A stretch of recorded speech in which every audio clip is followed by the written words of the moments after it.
সব শূন্যতার মধ্যে ত্রস্ত দুটি চোখ মেলে আমি খুব নিচু স্বরে বলে উঠি, আছে কিছু,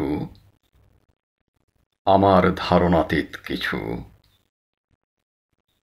একটি পিঁপড়ে এসে কামড়ে দেয় হাত, সহনশীলতায় ফুঁ দিয়ে উড়িয়ে দিই তাকে, তার হিংস্র আচরণ সহ ঘাসে।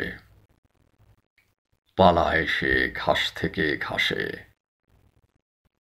তারপর পৃথিবীর নিরাপদ গর্তে ঢুকে যায়। জীবন কি এরকম? ভয় থেকে ভয়ঙ্কর ভাবে আমরা কি কেবল ক্ষতির মধ্যে বাস করে কামড়ে দেই অন্য কারো হাত, তারপর থরথর কাঁপতে কাঁপতে চলে যাই পৃথিবীর পেটের ভিতরে।